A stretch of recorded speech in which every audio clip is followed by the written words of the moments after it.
everybody, welcome. I'm Schiff here with Ashley Krushinski, and we're going to be talking about all things women in business. I'd love for you to tell us a little bit about your journey into business. I got my real estate license when I was a college student. I had been studying for acting and communication, so totally unrelated to real estate. Acting's perfect for this industry. Yes, it is.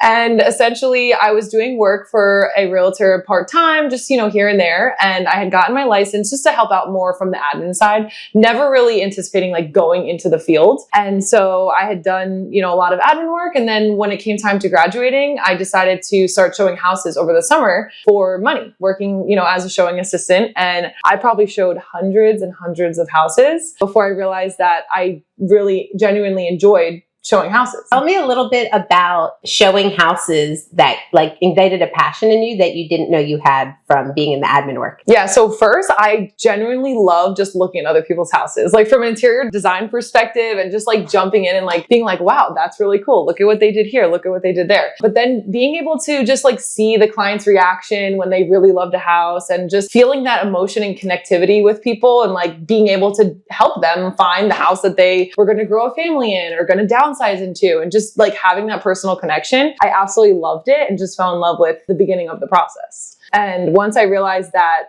I enjoyed showing houses, it was then the next step of, okay, well, how do I now pursue this? And I basically didn't think I was going to do real estate. And when COVID happened, I decided to jump right in because there was no more opportunity with acting when everything had shut down. And so I spent the beginning of my year during COVID just calling every single person in the database. And that's how I then closed 11 sales that year. Do you remember the first buyer you got under contract? Yes. And the deal fell apart the day of the closing. Oh my goodness. Tell me the story. It was a buyer from an online lead source. I met them, we got under contract, and the seller was supposed to fix all these things, and they didn't. We showed up for the final walkthrough, and there was major issues with the house. And after back and forth with the attorneys, the buyers were like, we don't want the house. We're backing out. And so there was some legal battle after the fact, but they ended up being able to back out. And I always tell this story because think about if I didn't pursue real estate after my very first deal fell apart, and now I've been able to help over 150 people buy and sell homes. So it's just crazy that you never know,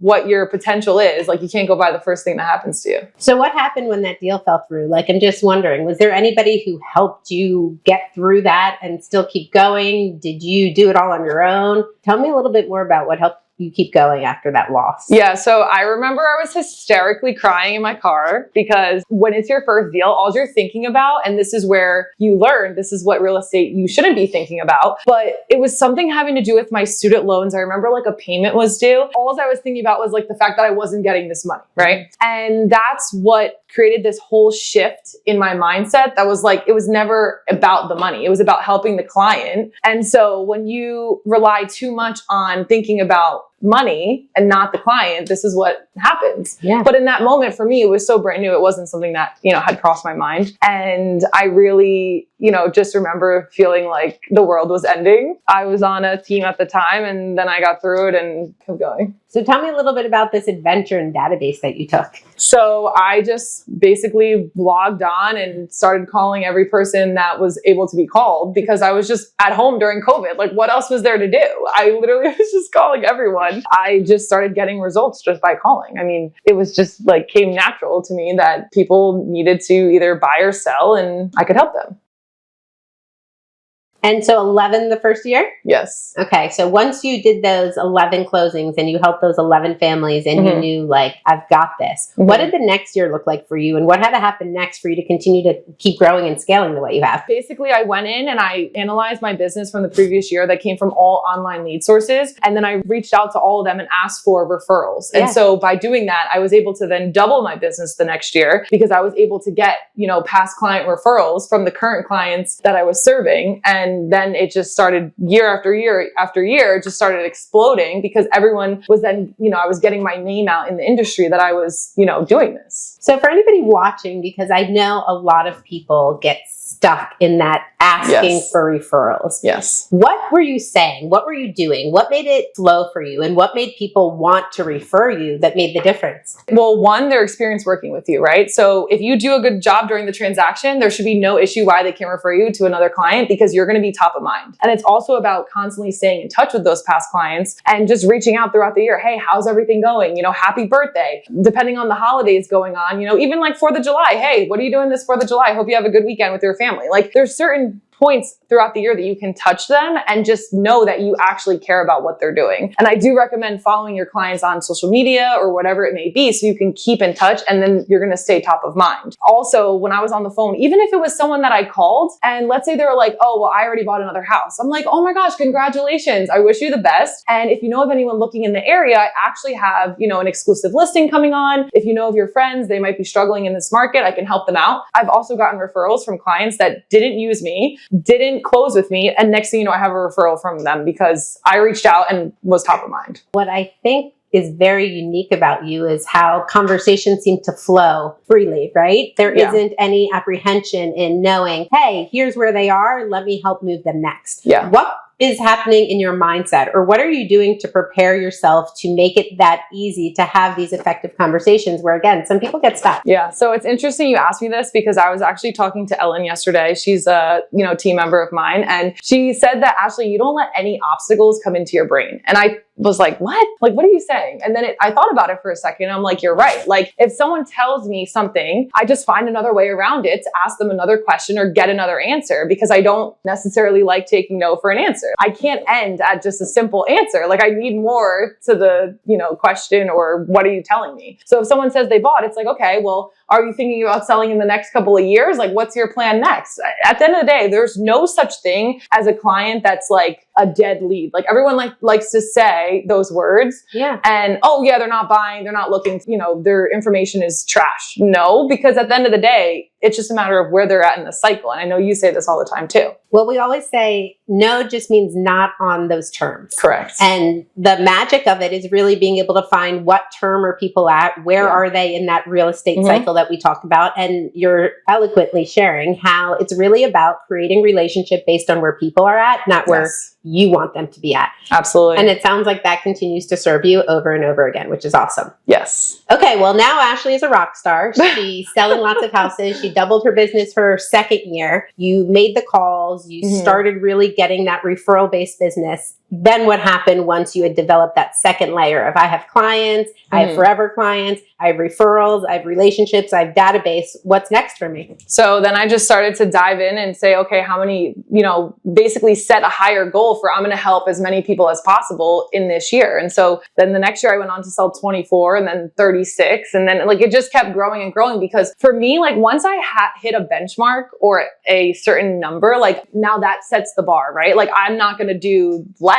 the next year. Like I need to do more. And so what I've realized is no matter how much we have going on, I just feel that each year I continue to do more and more and more. And I actually surprise myself. Like this year is like very surprising. Like I don't even know what's happening right now. But at the end of the day, it's like you're capable. And the more you learn and grow and do, it's honestly like limitless. Do you remember when you first reached out to me, when we first spoke? Yes. Okay. That was January of 2023. Okay. And tell me, in January of 2023, what was going on in your business, and like, how did you find me, and what was the conversation you were seeking at that time? Yeah. So I reached out to Jen because I had so much going on and I was trying to find ways to better operate the systems in my business. And I was on a lot of the fast forward movement calls, and I was seeing like how everyone else was growing their business through systems and structure. And I knew you were the queen of systems. That's how everyone knows you. And so I reached out to Jen because I needed to figure out how do I streamline some of the things that I'm doing, but also, you know, use automation too. And so I know Follow Up Boss and responding to clients and emailing them was a big point. And I just didn't have the time to build out these templates and systems and like utilize these, you know, programs. With the systems, we had the opportunity to help you kind of create some things in your business that didn't exist at that time.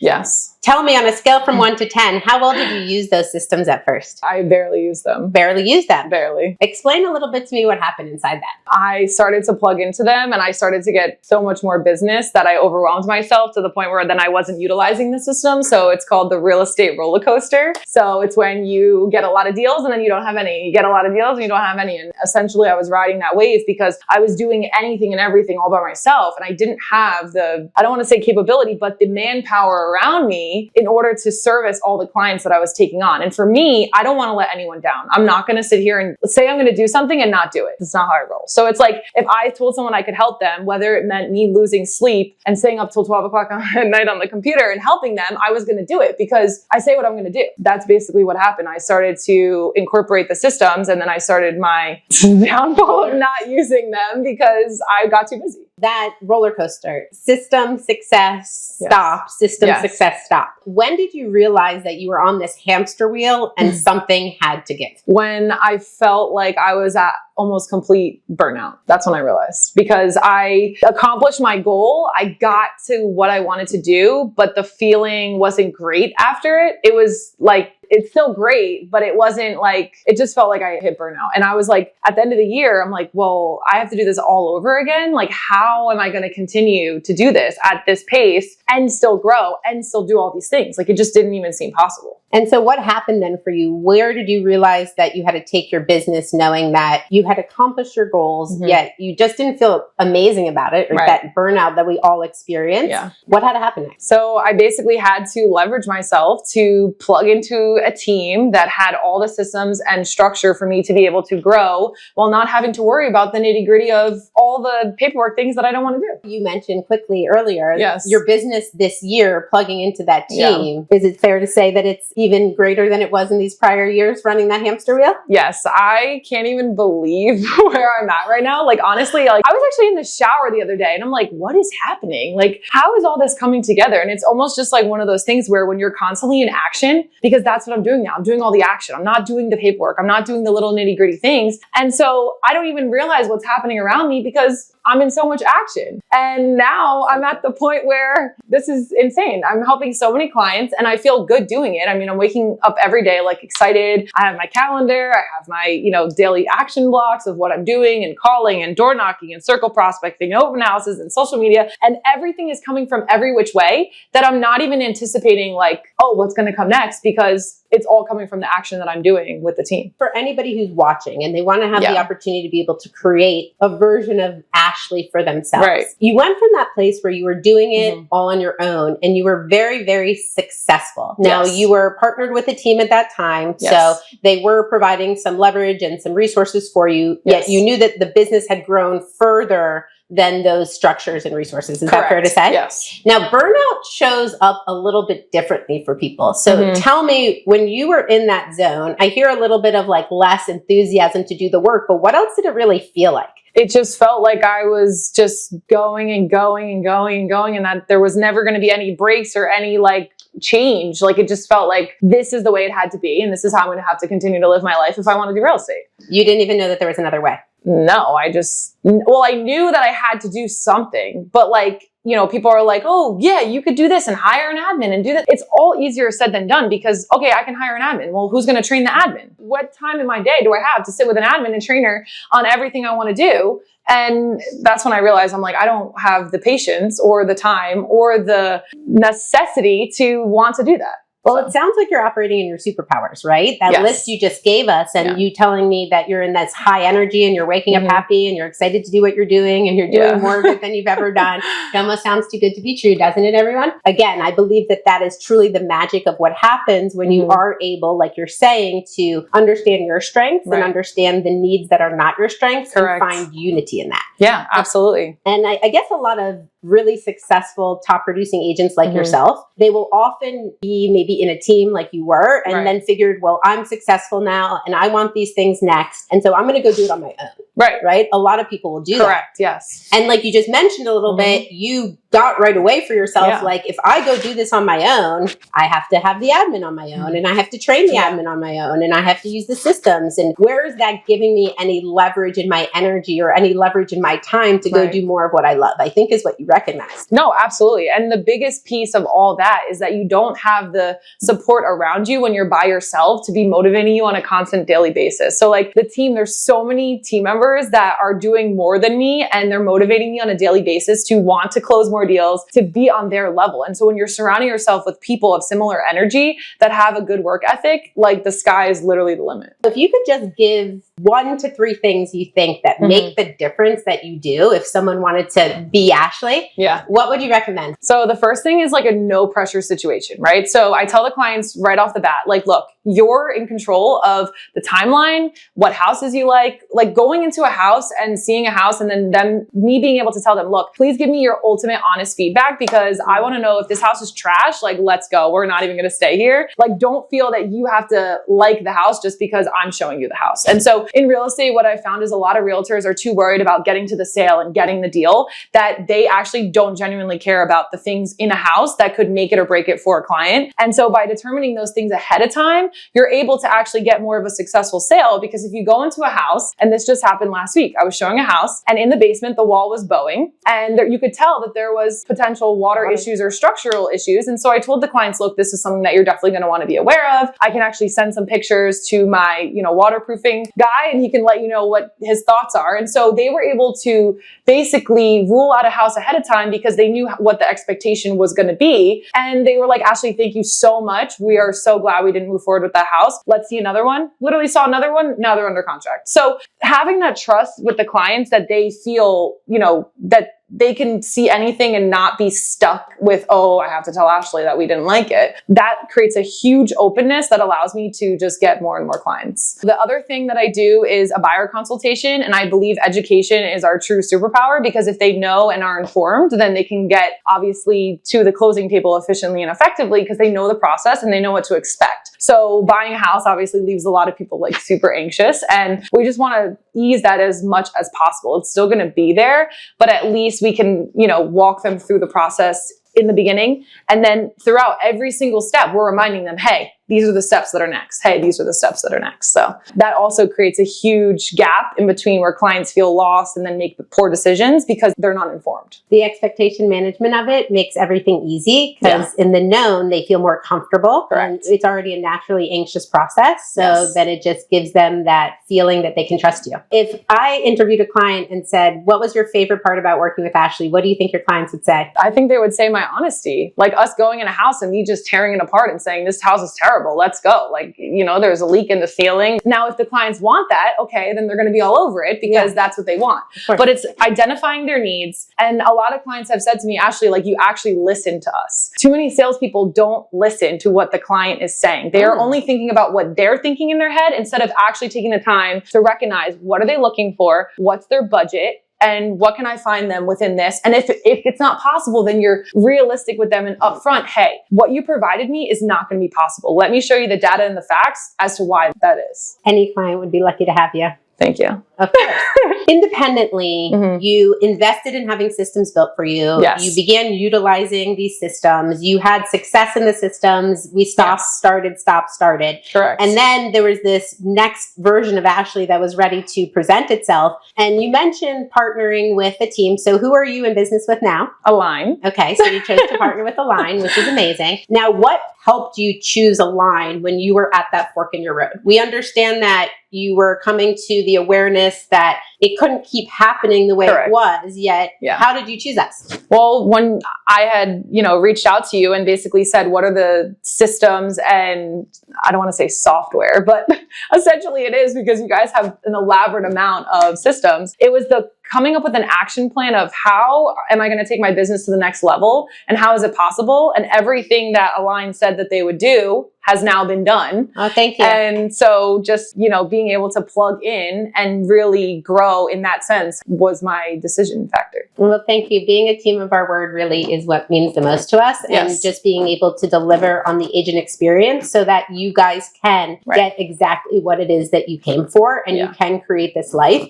You're the perfect example of being able to leverage the pieces that are within the ecosystem so you can be in the superpower that you possess and you can go serve as many people as possible. So it's just the most beautiful journey. You use the systems now a little bit more than you did before. And you also found ways to help you where you still were not fully adopting the system. So can you tell us for the future Ashley here? Yes. How did you get into more of systems and structure, which is also a very ambiguous word for a lot of people. They might not even know what that means. And then when you hit your wall with systems and structure, then tell me a little bit about the leverage. So go through that. Yes. So I remember Juliana saying to me, like, it's a limiting belief that I kept saying, I hate systems, I hate systems. And I realized after I said it quite a few number of times that I should stop saying that because anything that you say, you're not going to do, right? And so by joining the team, I knew I had to use the systems and I had to embrace the fact that that was going to help me grow. Like I had to let go and just listen, even if it felt uncomfortable and I didn't want to do it. I just had to like jump in and just start utilizing the system. And so I basically told myself, you know, you can use systems, you will grow, you will utilize them to get to the next level. And so I just started plugging in and the accountability calls that the team has. You know, when we were back in November and December and Jeff was running the accountability calls on a 2-week basis, getting on at 9 and really being held accountable to your calls. If you didn't make those 25 connections, we then did a money pool where we all put money in. And if you didn't make your 25 connections, you would have lost money. It was a Friday night and Jeff said he had checked the numbers. My numbers were at like 0 and we had to have the numbers done by Monday morning. And so it was a Sunday and I told my family, I stopped at my parents' house because I was showing houses all day and it was like 3 o'clock and I'm like, I have to make 25 connections or else I'm not going to dinner. Like I'm locking the office door and I'm not coming out until these calls are made. So I hit the 25 connections and we went out to dinner probably like 7, not 6, but it's fine. We made it. Yeah. And I remember telling Jeff the next morning because he logged on, he was like, oh my gosh, like I didn't think you were going to hit the numbers. Like you were just at 0 on Friday. And I was like, no. I do what I say I'm going to do. Okay. So it's just like having that accountability is huge because when other people are seeing what you're doing, they're also motivated, right? So now I'm also posting a lot more. Like I'm going to the gym. I'm doing all these things throughout my day. And other people are messaging me on Instagram saying like how motivating I am and how I inspire them. And so now I just have this extra level of accountability, even on my own Instagram, to show up and continue to show up for the people that I'm inspiring.